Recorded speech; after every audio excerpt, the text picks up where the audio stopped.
everyone. My name is Izzy, and I'm so excited that you are here joining us for a really fascinating topic tonight. So we have the wonderful Andrew Mason with us, who is an expert in Eastern astrology and alchemy. He started studying holistic medicine over 20 years ago, and he completed his training as an Ayurvedic practitioner in 2006. He actually undertook a unique and intensive apprenticeship in the East, learning astrological techniques and the closely guarded processes involved in the manufacturing of ancient alchemical remedies.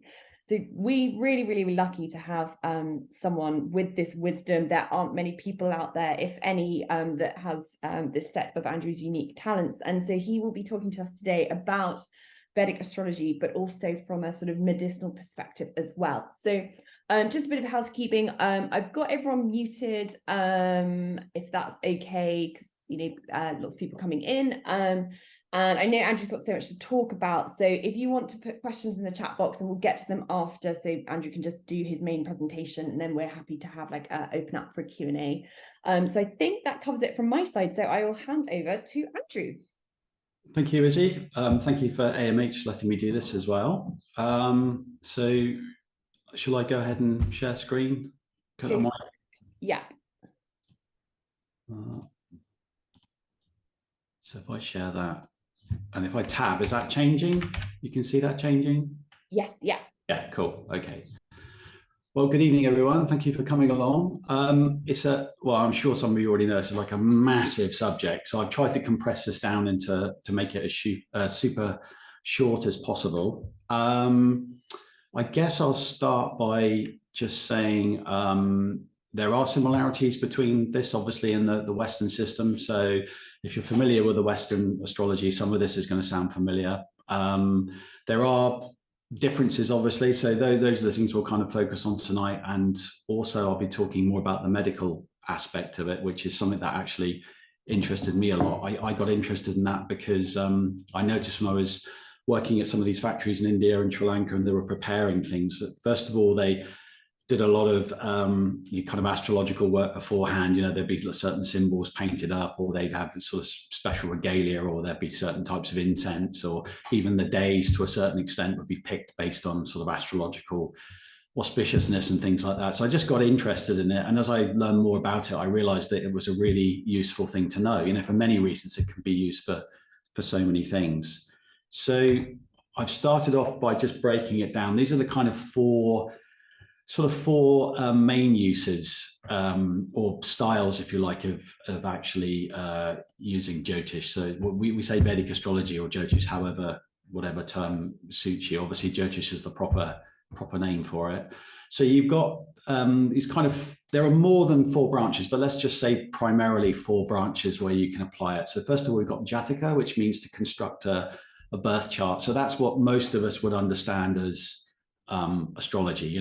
Going to an astrologer and we give them all our birth details, and then they'd calculate a chart, and that would be our birth chart. So Jataka is the main thing that we'd all identify with. And then next off, we've got a Muhurta. So this is more like the Western electional astrology. So this would be, I'm going to be buying a business. When would be a good time to buy it? Or I'm going to make a journey to do with something, when would be an auspicious time to leave, or even investing, all of these things would be more Muhurta. So this would be looking into the not too distant future, because obviously you wouldn't plan stuff like 100 years ahead or even 10 years. It might be sort of within the year or within 18 months or something like that.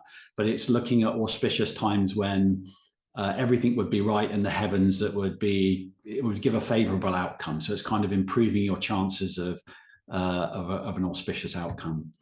And then you've got prajna, which is just basically asking questions, which would be the same as the sort of horary in the Western. So you would, you have an immediate question, you feel ill, or you don't know whether you should go to a hospital or consult a doctor. You would ask the astrologer, do you think I should go? Or do you think if I did this, this would happen? And it was like an immediate answer to the question. So that would just require the astrologer to draw a chart up for the minute that you arrive, or that you called. They would make a note of the time that you'd contacted them, and then the chart would be drawn for that specific for that specific moment, and then your question would be answered based on what that chart. Now, it's a little bit limited. There are ways that you can answer up to 5 questions using that method, but primarily it's kind of like one shot, one question sort of thing.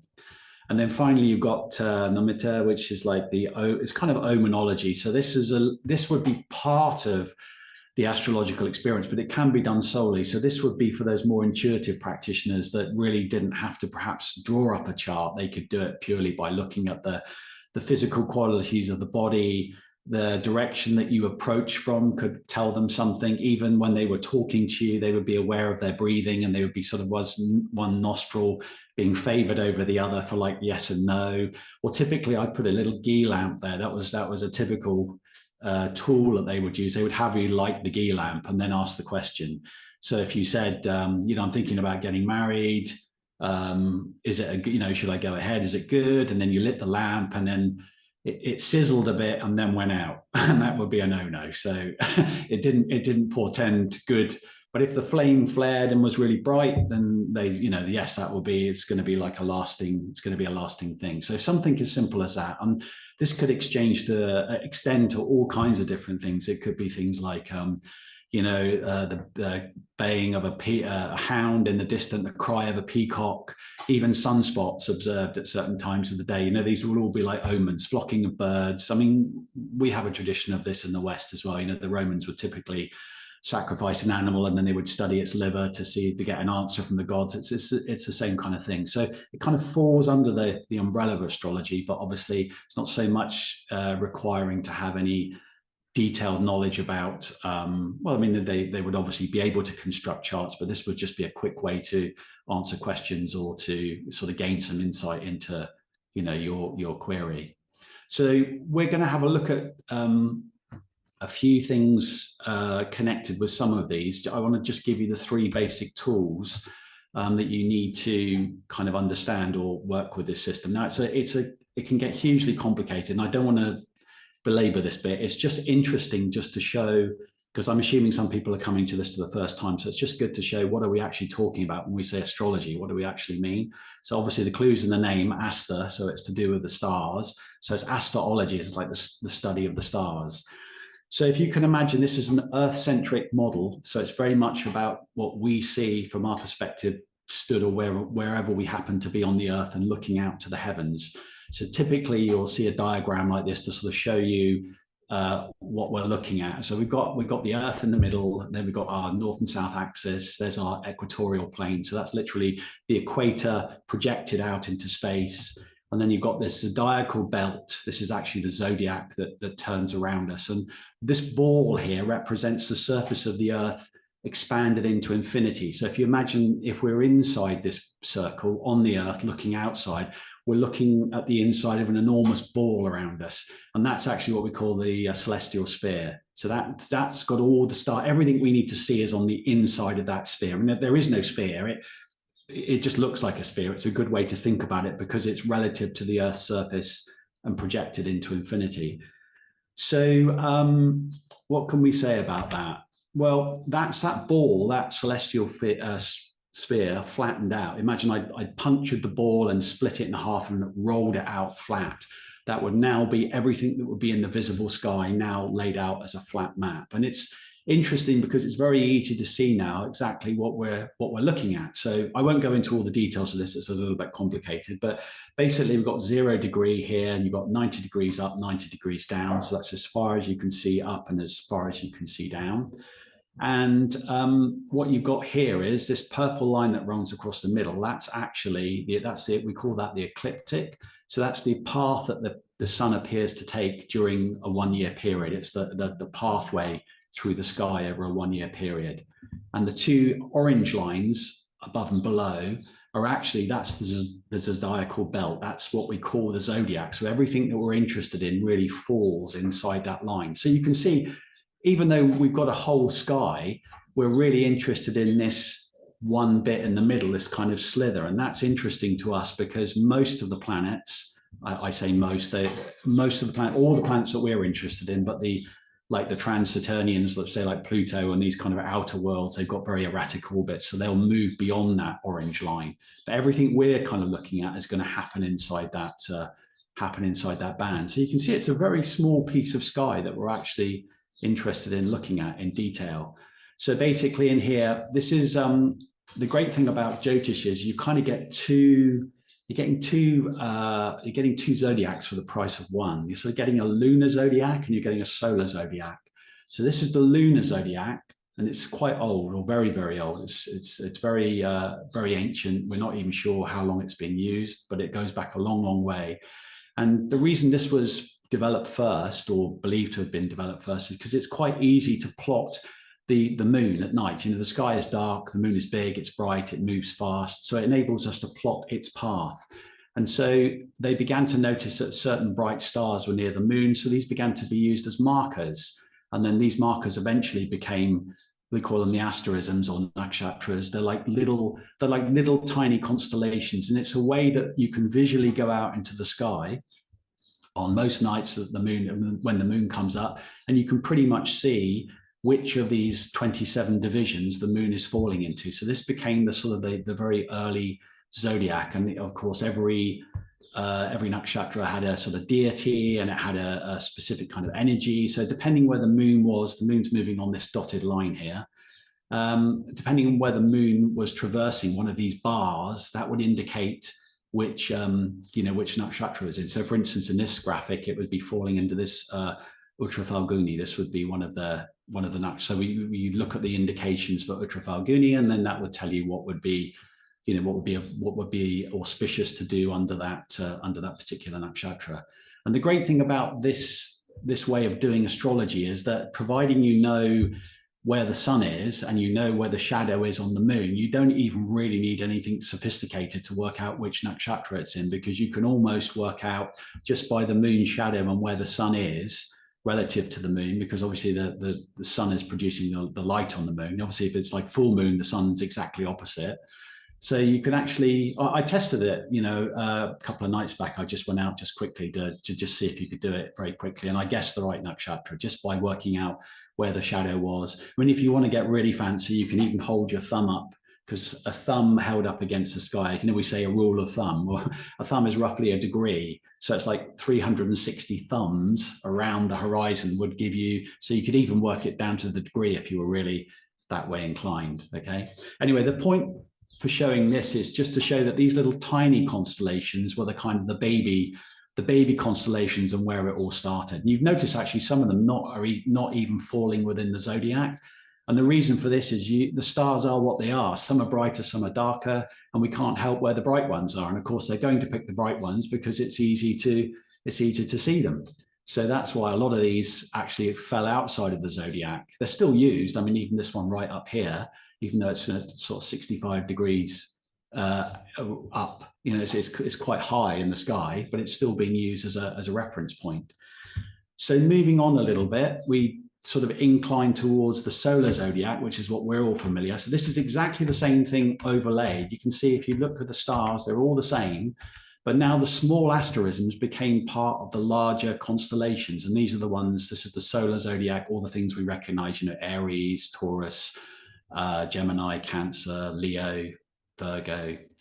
But you can see again, because of the size of the constellation varies, they don't actually, some take up quite a lot of space, some are quite small. So what eventually happened is they would just standardize it. The sky is divided into 12, and those neatly become the 12 zodiacal constellations. So it's just to show you, it's when we're working with Jyotish, we're primarily using the solar zodiac, but behind it is the lunar zodiac, the old system. So what you're actually, when you're interpreting a chart and you're looking at things, medical or anything, you're working with both, because the moon is the light reflected from the sun. So it kind of shows you the subtle qualities, the sort of the things that are behind, if you know what I mean. So that's why it's a great system, because it's very rich. We've got two mythologies to pull together to make sense of, and it kind of enriches the whole experience of using this system. Anyway, I just wanted to show you that's because it's quite interesting, I think, just to see what we talk so much about astrology and, you know, the stars, but now you can actually see this is an astrology that's based on stars. It's actually about, you know, where these stars are falling and where the planets are relative to these stars, and then that gives us all of our different layers that we're introducing and working with. That's the start. You don't need to see it, but that's the whole star map. That's actually what the sort of real in-depth astrologers are using. They're using all the stars and constellations have a mythos, even though they fall way beyond the zodiac. They're still included interpretations. So there's three primary things that we're looking at with this system, and these are kind of like, you think of them as, it's like the tripod, you know, without, if you pull one leg out, it'll fall over. You need all three of these to make the system work fully and be coherent. So the first and most important thing is the 9 planets. So just to clear up now, we're not using any of the trans-Saturnians, the worlds beyond Saturn. So Saturn was the last planet that you can see with the naked eye. There is an argument that Uranus at certain times of the year is actually closer to Earth. And if you've got terrific eyesight, you probably just, it's just on the border of human visual acuity, but they didn't. I mean, they were working with like the seven primary planets. Saturn, it's a pretty distant planet, and you can see it with the naked eye. And in fact, it just looks like a very bright star. But so you're probably thinking, oh, well, hang on a minute, what's the last two? So these are the lunar nodes. So these are points along the ecliptic where we get solar and lunar eclipses. So they're not actually planets, they're just points in space, but they later kind of gain planetary status. So even though they're not planets and they're not there, and you can't point to them and say that they're, well, I can point to the space that they occupy, but there's nothing there for you to see. So we have to kind of imagine that they're sort of shadowy planets that are, and they do have a big influence. You know, they're connected to the moon, obviously, because of the moon's nodes.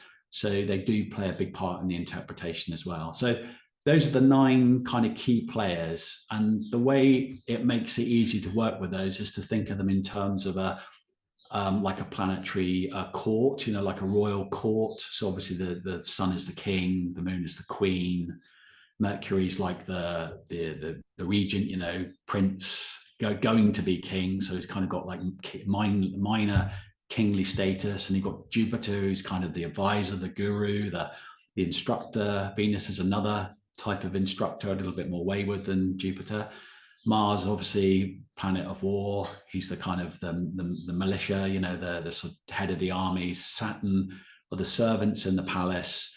And Rahu and Ketu, they can neither be, sometimes they're said to be the outcasts, you know, the outlaws, those that live beyond society, or they can sometimes be collectively the sort of the army. You know, they represent the sort of under the Martian control, but they sort of represent the rowdy army. There's lots of different ways they can be interpreted.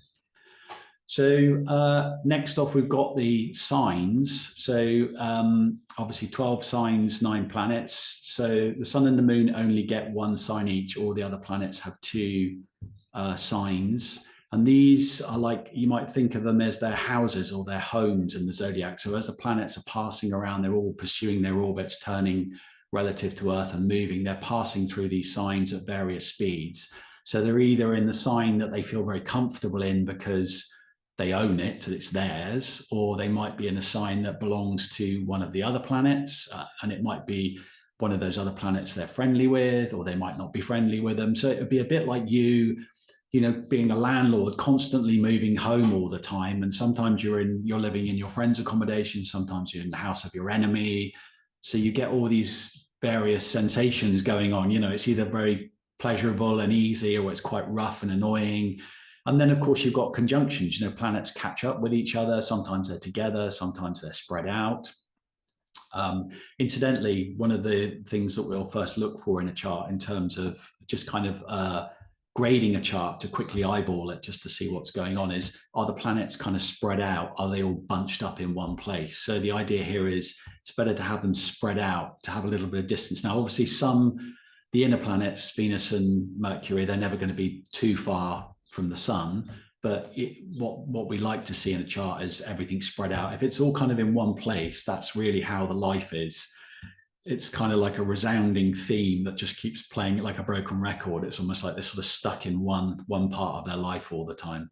So that's a sort of very quick snapshot you can make. Is everything sort of spread out, or is it all bunched up together? And you can imagine for the planets, that's not great. Imagine having, there's like you've got 12 empty houses in the row, and all of you are sat in one house, and it's not even a house that you like to be in.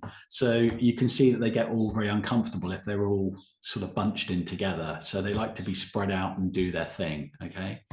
And then finally, we've got the earth-centered part of this. This is actually the houses. So the houses are fixed to the earth. So this is a good way of drawing them. This is what they call a North Indian style. It's quite an old, in fact, in some of the old Western charts, we used to draw them the same. It's a good way to quickly see, where everything is. I've made it easier because I've shaded one side of it dark, so you can see that's the sort of the nighttime and that's the daytime. So this is always fixed. So this is the eastern point at the top. Planets sort of rise here, culminate at the midday point, go down to the setting sun, and then it's midnight. So now I've actually put a few constellations in there as well. So you get a sense of it's fixed. These houses are fixed; they don't change, but the signs and the planets are moving within them. So it's very good to see. And you might think of it as the planets are the agents of karma. The signs are the kind of way that they're going to present that karma, the sort of style of that karma, and then the actual houses are where the karma will manifest. So you need those three things together to sort of fully assess the chart. So let's just have a quick look at the planets. Obviously, there they are a bit more close up. So obviously, Sun, Moon, Mercury, Jupiter, Venus, Mars, Saturn, Rahu, Ketu.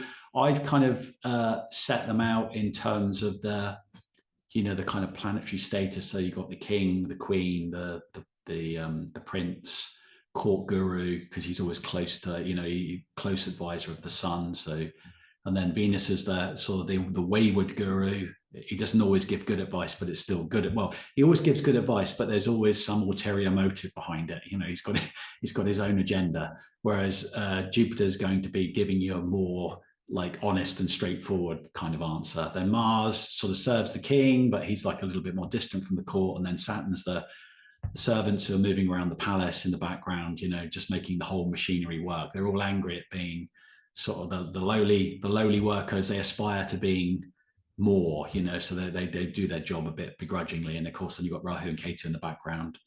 They're also like agitators. You never quite know how they're going to show up. They're sort of troublesome entities, if you like.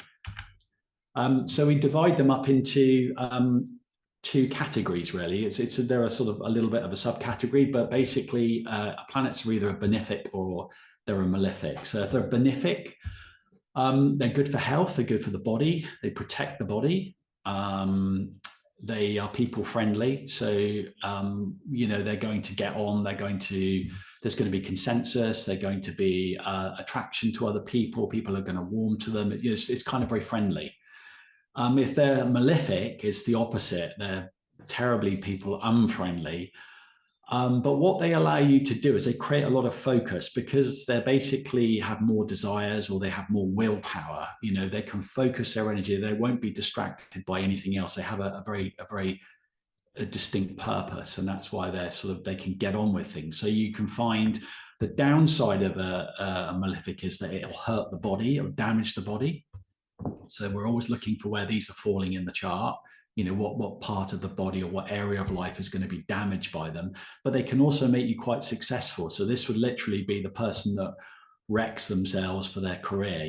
So if you've got malefics in the 10th, they rise fast. They might rise very fast in their career, but it could be due to enmity, it could be subversion, or it could just be working very hard and focused, but ruthless as well. And then that can damage the body. They might push themselves with stimulants or something all the time so that they can perform. So it's not right to say like one is good and one is bad, but we say benefic and malefic. Okay.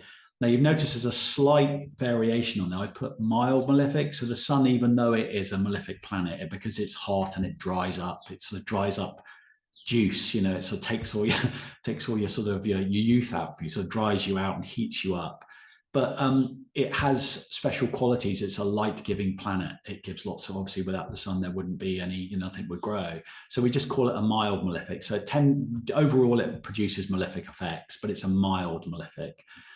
The moon, I've put benefic here, but technically it's less benefic if it's waning. So the more it waxing and moving towards full, it becomes more benefic. So obviously full moon is always very benefic. That's very good, usually good for health with a full moon. Also, they usually do quite well, because it's a friendly planet. It represents the general public as well. So that in the public eye, public like them, public accept them, good speakers, good interfacers. If the moon is waxing or getting near full, it's good for all those sort of things.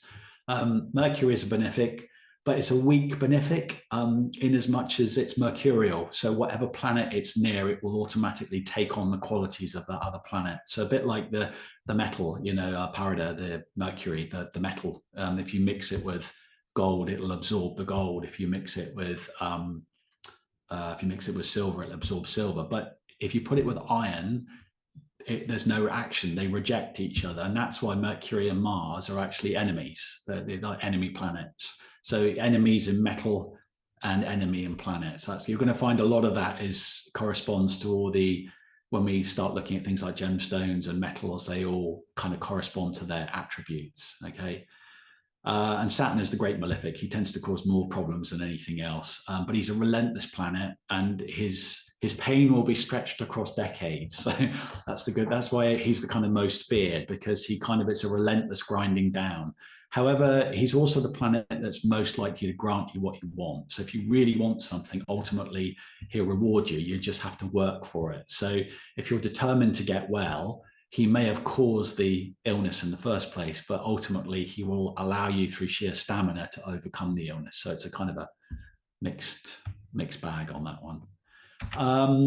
So we also divide them up into light-giving planets. So obviously the sun and the moon, they're judged as like prakasha. They give light, they illuminate. So they're like sort of lifting qualities. Obviously the moon is not really a light-giving planet. It's reflecting, but it's an illuminator. So we make that distinction. And obviously the sun the sun is the king, the moon is the queen as well. So they get that sort of special elevation. All of the other planets are what we call Tara Graha, or star planets, because they look basically like stars. If you see them out at night, in fact, Jupiter and Venus are quite prominent at the moment. They just, even before dusk, you'll see them pop up. They are bright enough to be seen, but they do look like just very bright stars. So they're kind of a little bit like stars. We call them the starry planets. And finally, Rahu and Ketu, they have no physical existence. They're shadows. They're like an absence of, like a darkness or a permanent shadow that's moving around the zodiac. They're the sort of things that black out, like passing over the sun and appearing to make it go dark, and the same with the lunar eclipse as well. And then obviously they get assigned lots of different qualities. I probably won't go into all this, but sattvic, rajas, tamasic, these are like terms that we use a lot in Ayurveda. So sattvic has a lightness, an upward moving quality. Rajasic is very outward moving, easily distracted. Tamas is like sort of heavy, downward moving, kind of like devolving and inertia, So the tamasic planets are all these sort of heavy malefics like Mars, Saturn, and the nodes all tend to cause real hassle. Mercury and Venus can be very sort of distracting, moving us outwards, leading us off of our path. And then the sattvic planets tend to keep you on path, keep you in check, make sure you're following your dharma. You're here to do something, so it's helping you manifest. So they have all those qualities.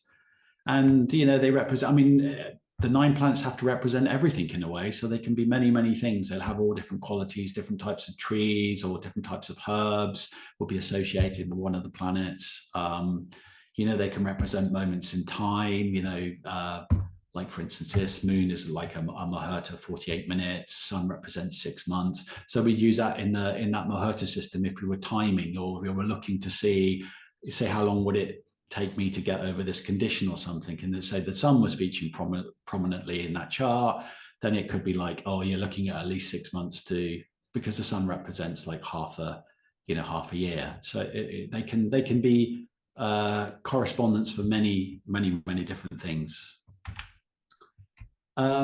So I've just done, we won't go into too much depth on these, but basically what I've done is I've given you, like we've given you the dosha of the planet. So sun is primarily pitta, obviously it's hot. And it's mostly associated with like the heart, the blood, small intestine, agni, our ability to digest. It's to do with immunity, obviously connected to the eyes because it's to do with light as well, specifically the right eye. And then in the dhatus, the different tissues in the body, it sort of has a strong affinity with bone as well. So you can see it's like there's a lot you have to look at, you know, and determining what, you know, how we're going to interpret that in terms of health. Again, it gets sort of quite, this is why you need a sort of certain amount of information before you can start really saying anything. But it's good to just learn all these qualities and understand, you know, how they might manifest. So typically you might see if the sun was featured prominently, but let's say it was associated with a planet that was like with Mars and sun together, two hot planets, so it's creating even more pitta, there may be more of a propensity towards heart disease, hypertension, because the heat is coming up in the body. Mars represents surgical intervention as well, or bleeding and stuff like that. So, you know, all these qualities are being exacerbated. Or if you had Saturn, it's a very cold planet, and you put it next to the sun, it's a very hot planet. And if Saturn was in one of those houses where it prospered in, and the sun was in a place where it didn't prosper, then the sort of sun's getting squished. It's like all that cold is putting out the sun. So maybe the digestive ability goes down, and Saturn already has an affinity with like the colon and the last part of the digestive process, you know, the sort of removing of the water and drying out on the stool. And so, you know, you might find that there's all kinds of problems with there, like blockages, constipation, and, you know, all of these things we kind of weigh up by seeing the situation of the planet. And I've given you some indications there, and obviously cataracts because of the eye and too much pitta in the eye.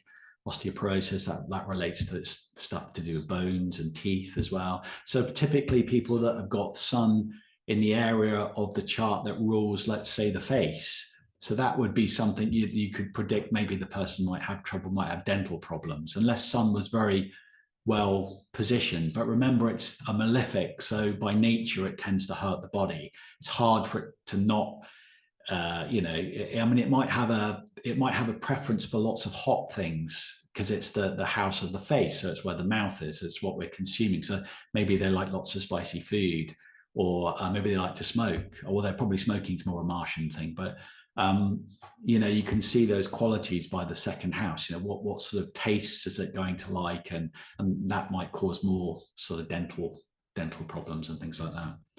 Then we move on to the moon. So it's basically a kapha increasing planet. If it's waning, we kind of read it more as the vata increases as it moves towards full. It's getting more luscious, isn't it? It's blooming, it's getting richer, it's brighter, there's more kapha. But as it wanes, particularly like a dark moon, it becomes more vatary. It's almost like it's emptying out, you know, all the ojas is being drained from it. You know, it's like, that's why it's principally associated with consumption. The story was, you know, that every month the moon sort of reaches fullness and then wanes again. He was cursed with consumption, you know, so every month he would sort of fill out and then reduce again. So consumptive disorders, you know, so if you've got like a dark moon, so things, if somebody's got like a full moon in the chart, it means that they can be very full. They've had lots of things and they're standing in the public eye, and it's difficult for them not to be seen. So they're delayed from doing things because they're bright and everybody sees them. Whereas a dark moon is much more adept at doing more behind the scenes. And it might, you know, even though it could cause more health conditions, but it's more hidden. We don't see it so much because it's a dark moon.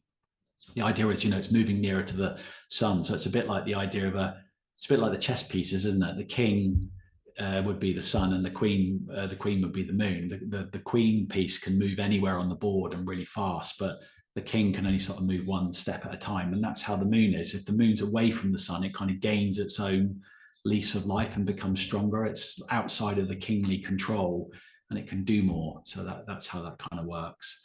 So principally the moon is associated with things like stomach, its tissue it rules is the blood. I know that sounds a bit weird, but you think, well, that'd be more Martian, but I think it's more the volume. It's the fluidity of the body. So all fluids, you know, the fluid in the eye, the fluid in the joints, blood, particularly the breast and lungs. bladder and kidneys because it's like the water elimination as well. Female reproductive cycle. Again, the vision because of the eye and the light, but this time more the left eye. So, they're both controlling eyesight, sun and the moon, but we look more for the left eye for the moon and more for the right eye for the sun. And then things like anemia, consumption, bronchitis, all things associated with those positions. And so on and so on. I think what I'm going to do is I don't want to go through all of these, and I think the slides will be up for grabs afterwards, so you can have a look through these at your leisure. But let's just say, so Mercury it's like all three doshas. It's an equal mix.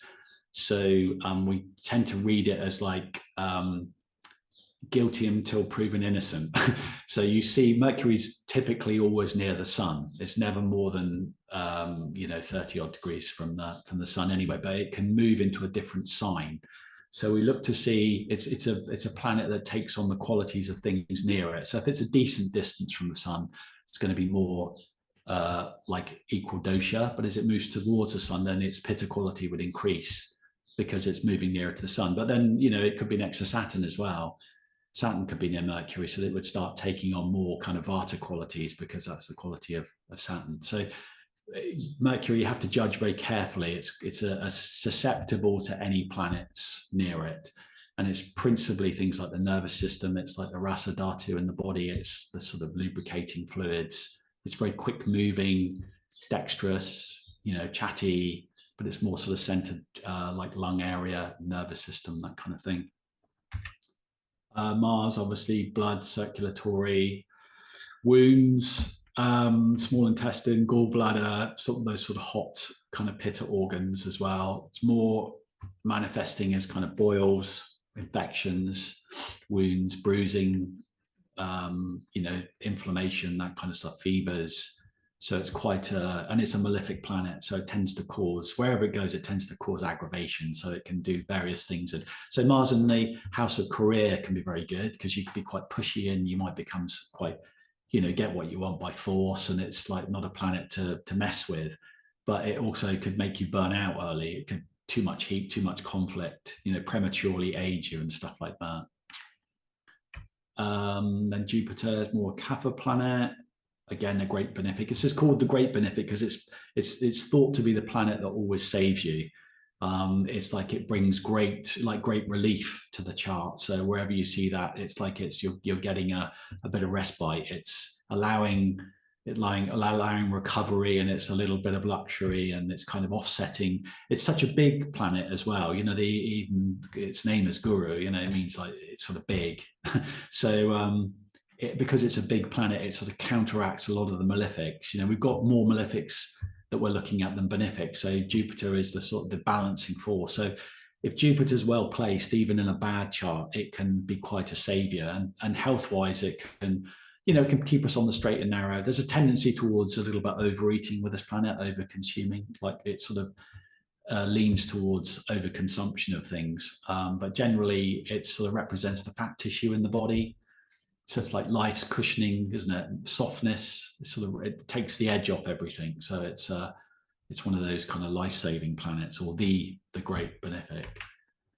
And Venus is another benefic, another good benefic as well. Good Venus placed in the chart. The problem with Venus is that it tends to be it's quite an indulgent planet, and it gets lost in particularly in things like relationships and stuff like that. So it's quite showy as well. So it is a teacher. It's a highly esteemed teacher, but it just has a sort of more of a self-indulgent side. So, all the things that come with that, sort of like overindulging, like overconsumption of sweets. So typically like the pancreas, water metabolism in the body, reproductive tissue, that kind of thing. Those are all the things that suffer immunity through ojas. It's like primarily the planet of its name is Shukra, so it's connected with sort of reproductive tissues and that formation of ojas and kind of the immune system. And then Saturn, very Vata, increasing planet. There's all the skeletal parts of the body, the joints, particularly legs and feet, the extremities, coldness, nervous, muscular disorders, arthritis, so cancers, you know, all those things that take a long time, like systemic things that build over a long time and then manifest as sort of chronic ailments. I mean, that's like the name, isn't it?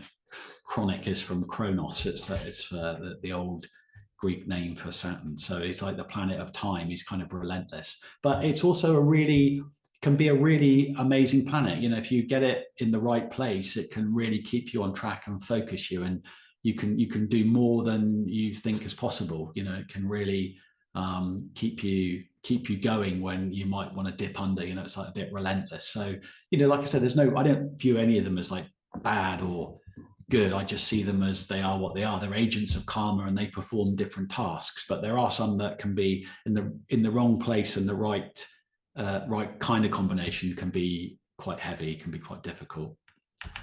And then finally, Rahu and Ketu. Just to keep it simple, generally, Rahu tends to act a little bit like Saturn.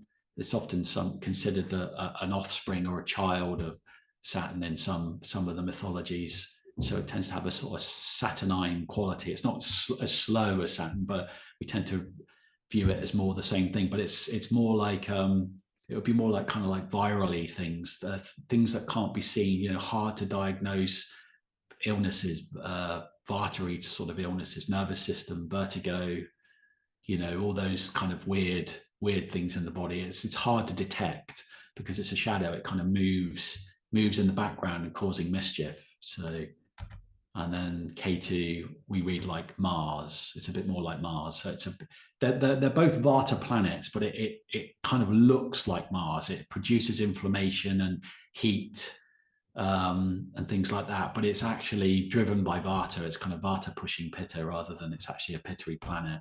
But it sort of lashes out. It's unpredictable. Certainly things like cancers, or anything where it's confusing diagnosis, that's typically the nodal thing. Bacterial infections, animal bites, insect bites, these are all highly associated with the nodes. I won't go into that there because we're kind of running short a little bit.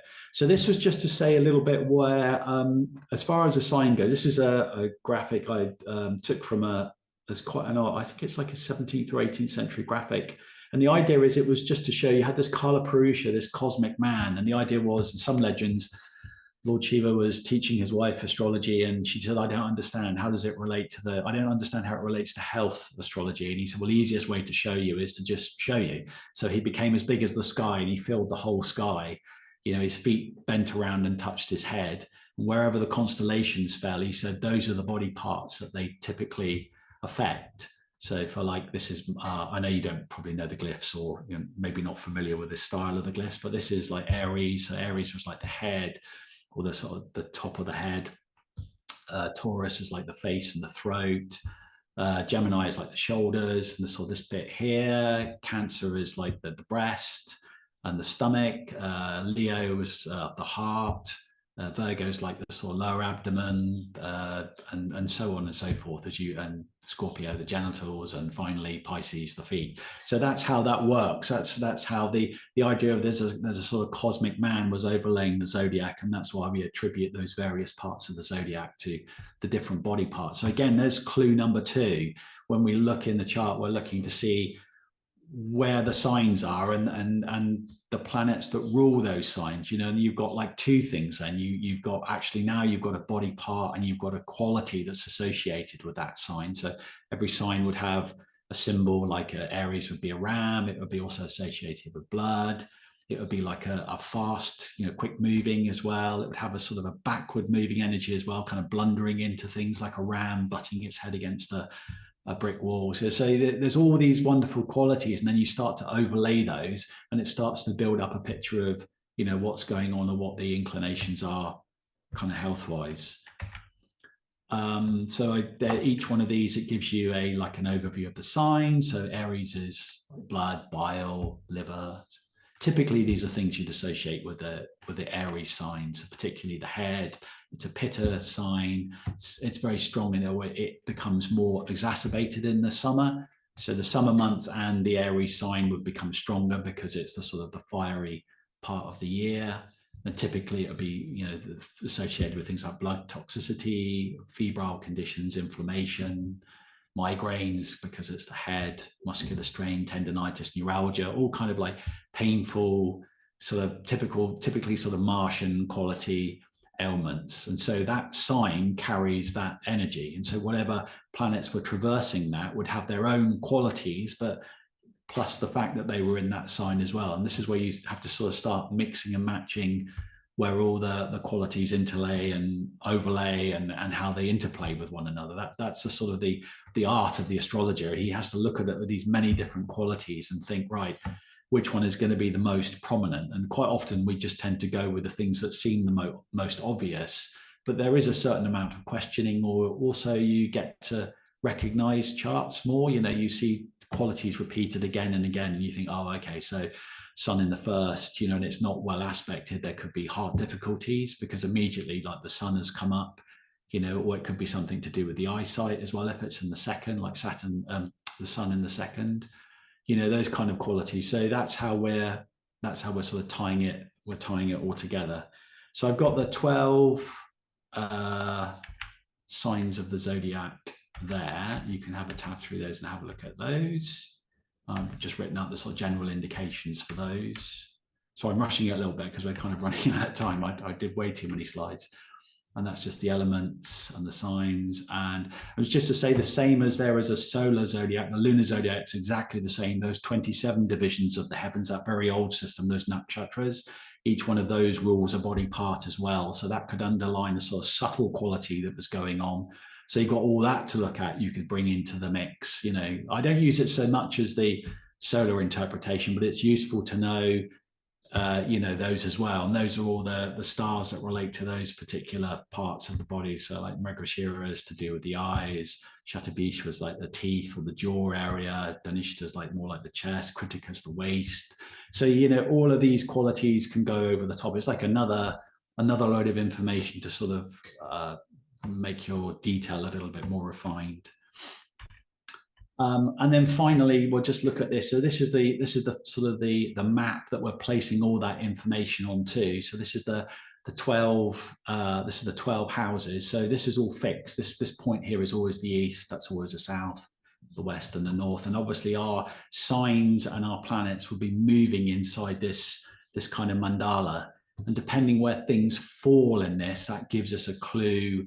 So, for instance, this is the daylight part of the chart. So if we have all the planets in the day, if they're all in the day half of the chart or close to being, or you can't have all planets in the day half, but let's say most of them are in the day half, that's how the person's life is. It's always very out in the open. It's all very exposed. So it might make, questioning or getting to the bottom of something much easier because it's all been brought out into the light. If somebody has all their planets in the dark half of the chart or below the horizon, that's how they're more secretive, they're more introverted, it's going to be more difficult, more broody, all those kind of things that we could determine. It's like somebody comes in for a consultation or a health consultation and you're looking and it's all in the dark half, you think, yeah, I'm going to have to coax it out of them. They're going to be a bit reluctant to talk about it as well.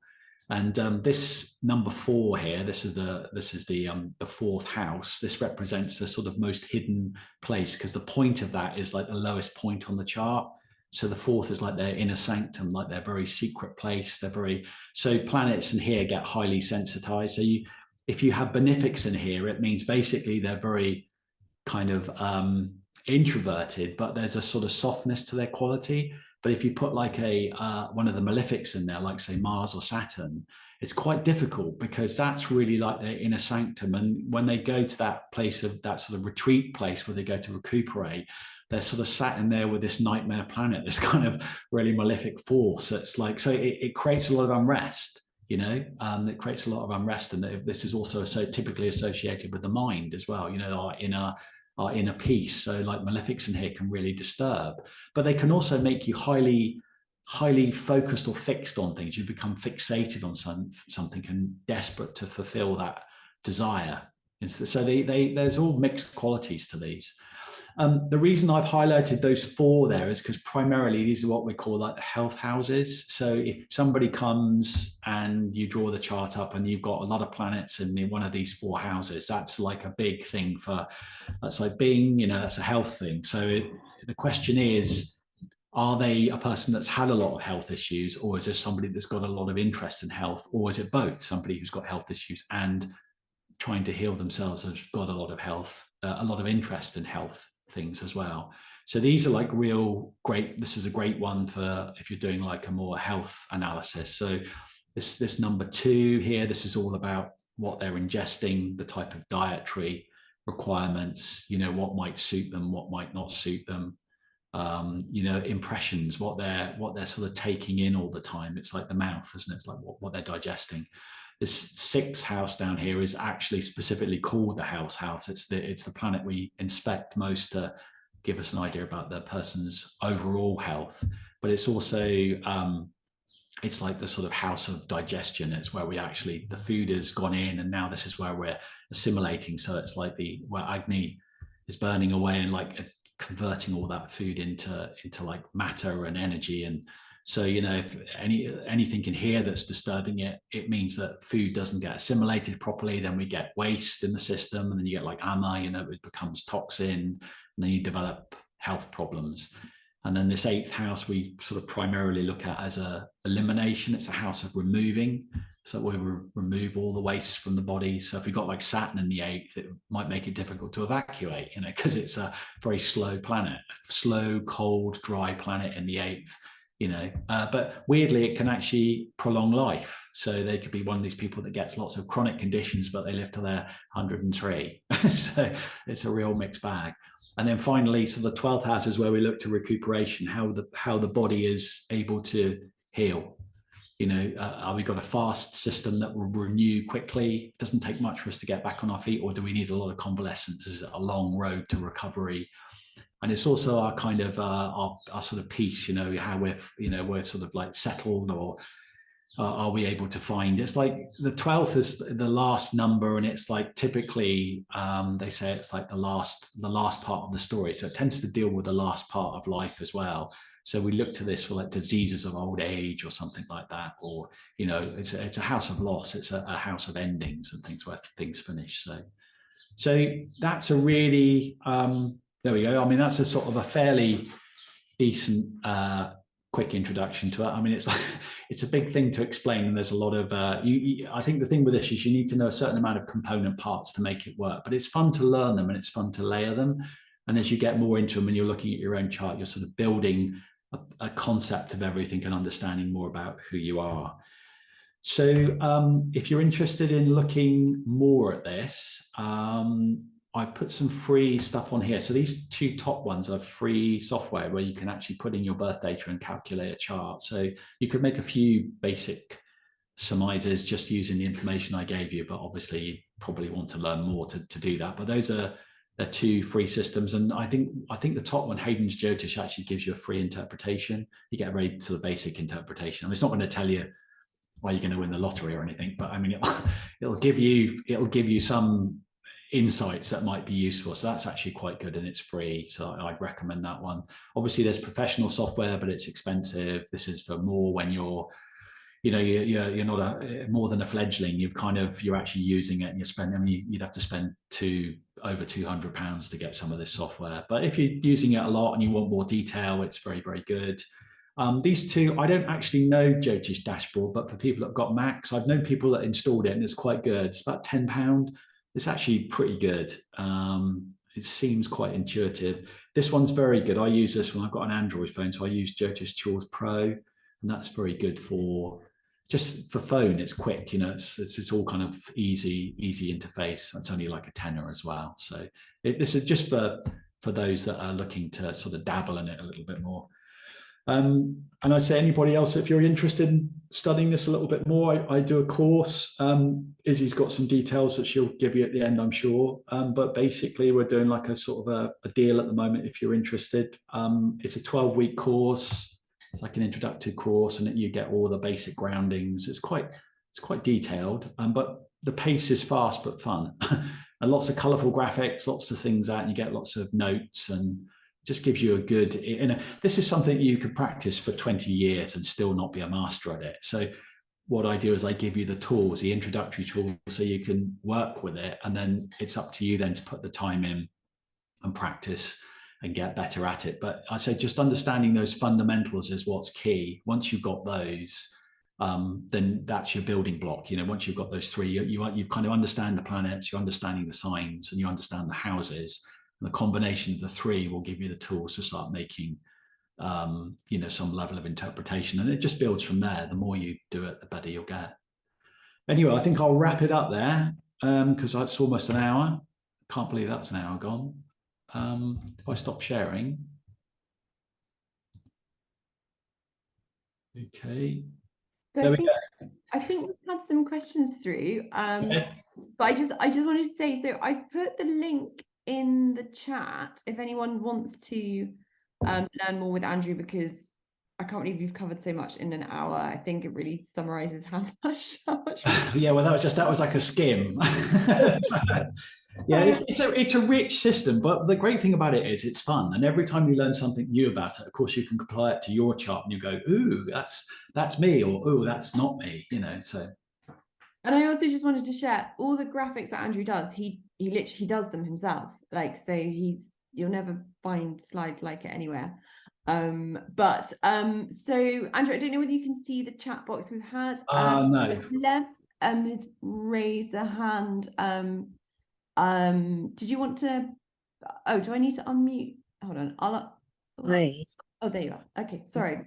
Hi. No, that's okay. Thank you so much for a fabulous presentation. Let me come on screen here so you can see me. A quick question, and I'm sure that this is something that you may go over in a course. Obviously, there wasn't enough time to get to these specifics, and I'm wondering, in terms of healing, you said that was located in the 12th house. Kind of the solution to our if we have a health situation, we would find the solutions for healing potentially in the 12th house. Is this correct? It's more about the recovery. So it shows you if you've got like benefics in the 12th, it could be more of a speedy recovery. Because remember, benefics, like the body, malefics tend to hurt the body. But there are lots of little caveats. So Saturn is the only weird one in there because it actually does quite well in the 12th for some things. It's not as simple as just looking at one thing and just saying that's the answer, but it will certainly give you a clue. Are you going to be the sort of person that would recover more quickly? Could you be up on your feet quicker? Less convalescence needed. It would give you clues about that.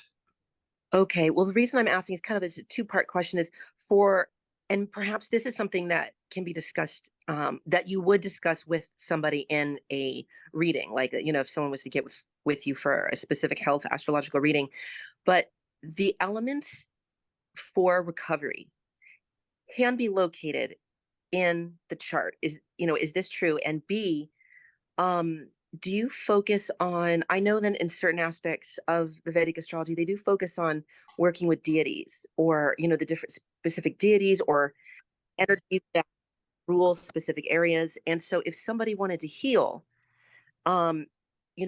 they can look at the chart, see, okay, in order to heal, you need to do this and this, consider this and this. And it might be beneficial to focus on working with these types of this specific deity, these types of deities. Is that something that you're definitely familiar? Yeah, I mean, I didn't even get a chance to do propitiation, but obviously you've got stuff like gemstones, mantras, deity worship. I mean, sometimes it could be something that could be rectified maybe with herbal, or maybe it will require something more. Maybe this is more karmic and it's beyond treatment, and so you're kind of having to appease those sort of higher deities and things like that. That's another, there are many different angles. It depends on the individual. Every chart's different, every chart's got its own story, really. I couldn't say anything specifically. There's no one thing you can do which will work. I think you just got to assess the chart as a whole and just see what the person's kind of working with. And you look at it on so many different levels. It's quite complex, but you can often, even though you've got all this complexity, you can quite often pull something out, a thread, and it's that thread that will lead you to an answer. So there's hope. There's always hope. Thank you very much. Thank you. No problem. Just going. So we had What about the 28th nakshatra Abhijit? This was when you were at the beginning. Oh yeah. I don't really use it, but it's kind of used more in Mahota. I think it's not something I really use a lot. There are so many. Everybody's got their own little thing that they like and they like to use. Some people it might be a certain type of dasha, or everybody's got their own working techniques. I've just got the system I've developed. I'm probably not using it to anything like its nth degree. I mean, you can go into this till the cows come home. I mean, there's so many books, there's so many systems. I tend to just keep it slightly simpler, things that work for me. Actually, the reason I learned this was primarily because I was interested in timing for medicine. So that actually the best time to make my, so I'm Jataka and birth charts are the things that actually interest me the least. But that's a big part of the work. Everybody wants to hear about themselves, but I find it personally more useful I do timing for things, and just looking for answers for questions, or looking at health outcomes. If I made this medicine, is this likely to work, or is it going to not be so effective, or those kind of questions are more interesting for me. But everybody has their, there are many people out there doing it, and they all have their own style, and they're all using it for some people specialize in looking at past lives. Some people are just career. Some people are relationships. There are so many different applications for it. And it literally is it's literally like an ocean of knowledge. So, just finding it's just finding the thing that interests you and exploring that. So my main interest was medicine making, because it ties in with the alchemical side. So I'm interested in like the metals and the gemstones and stuff like that. And then Romy's raised her hand. I'm just curious to know whether it's possible to predict death through the chart. Is it something that's fixed and predictable? According to yeah, I mean, usually the eighth is to do with longevity as well. Saturn's the sort of karaka for longevity, and then you've got the second and seventh, like the Maraka houses, are supposed to be the killer houses. And it's not something I've specialized in or I do a lot, but generally you can look at the malefics in the eighth they seem to extend life, whereas benefics in the eighth tend to shorten life.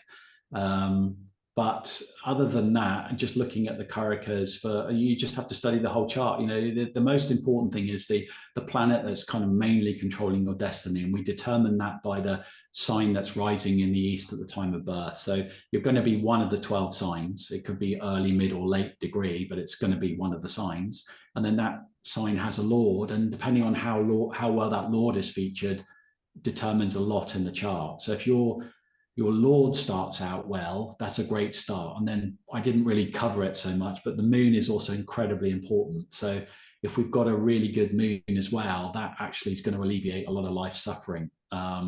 So the moon is, I mean, in some ways, the moon is almost like the most important, but I'd like to say it's equally as important as the ascendant lord. But yeah, the moon should be really studied as well.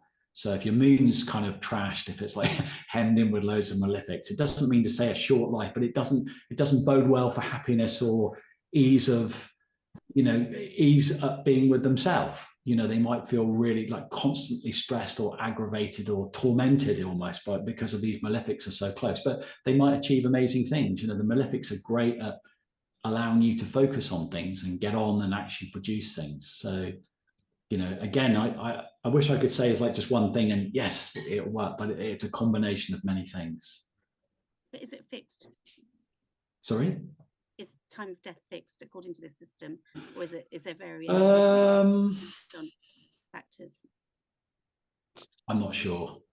I mean, I think you can see I tend to go with, like, when I say to people, if I look, I would just say how I would interpret it. So if I saw a good ascendant lord, the moon was strong, and the eighth was favorable, then it's all favorable for a long life. I mean, I'm sure there are people out there who specializes in death astrology who could tell you to the minute when you're going to pop your clogs, but it's not something I've studied. But yes, I mean, I'm sure that is possible. I suppose my interest is it just fixed, rather than changeable? That's all I really want to know. According to well, then you could do, I suppose you could do, it's propitiation, isn't it? Then you could perform rituals if there was something you weren't happy with, or you thought it was maybe lessening your life chances. you could maybe do that. I'm sure there are lots of rituals and things that are set up just for that kind of thing. You know, it's not something I've looked at a huge amount, but yeah, I mean, as part of the longevity thing, that's what I would look at. I'd be looking at the 2nd, 6th, 8th, and 12th first of all to see how strong they were, what was situated there. Then the 8th Lord, and then Saturn as the actual Karaka for longevity as well, and see how well that was featured. And that would certainly give you a clue as the general.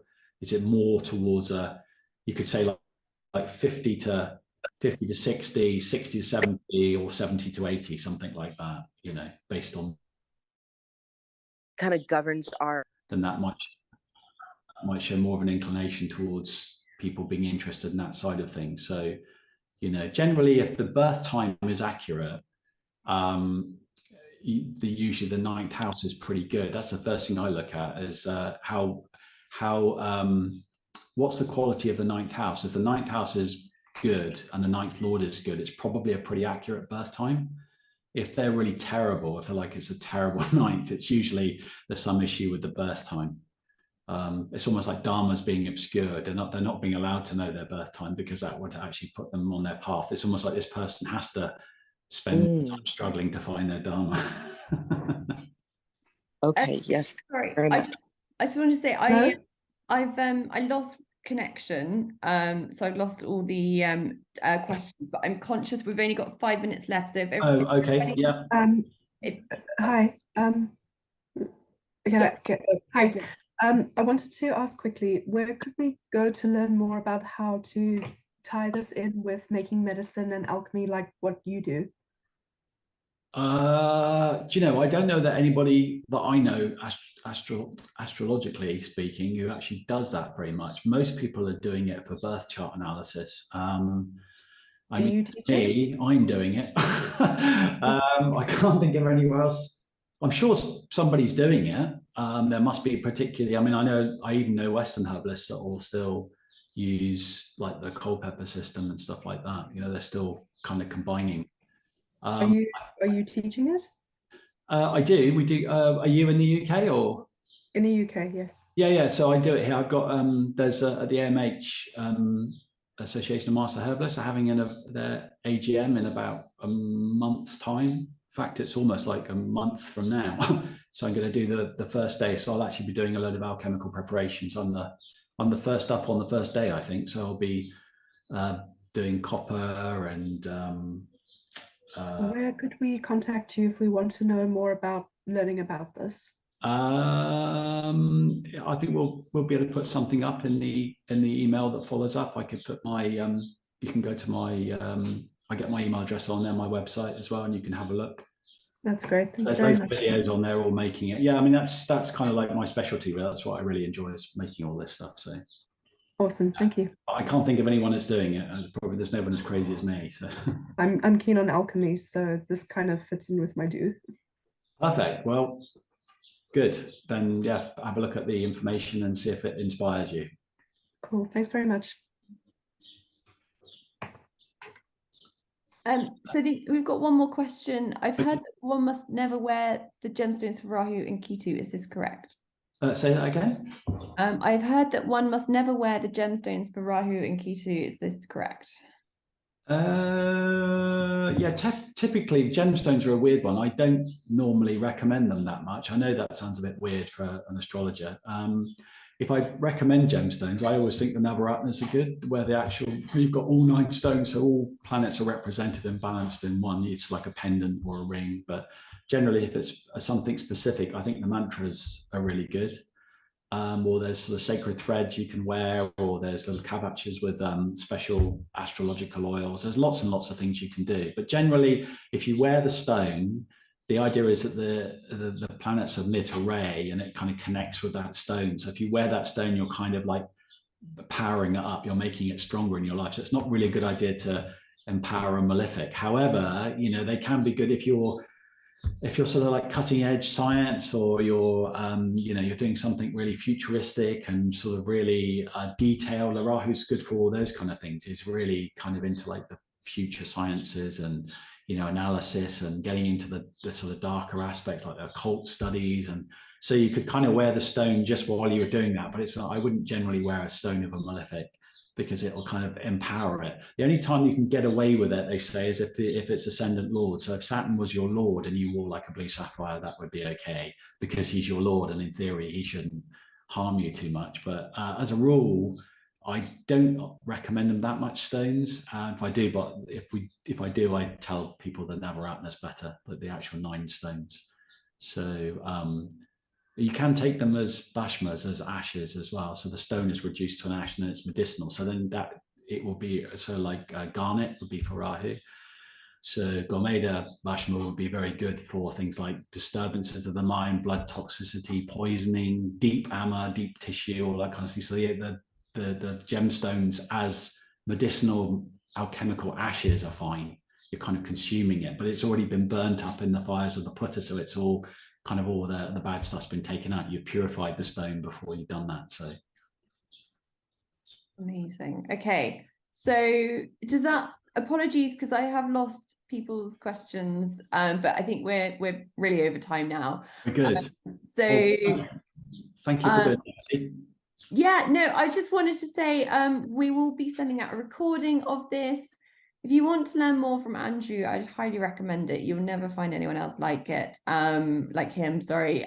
So I'm really, really excited that he's sharing all this knowledge in a course. So that'll be starting on the 22nd of June. So you can sign up now. It's going to be 12 weeks covering similar stuff, but in a lot more depth, so you can get to know the chart, get to know sort of the bringing in the Ayurvedic aspect of it. Obviously, you know, Andrew is an expert in alchemy, so I'm sure he'll be sharing lots of gems, verbal gems, not physical ones, with us on this.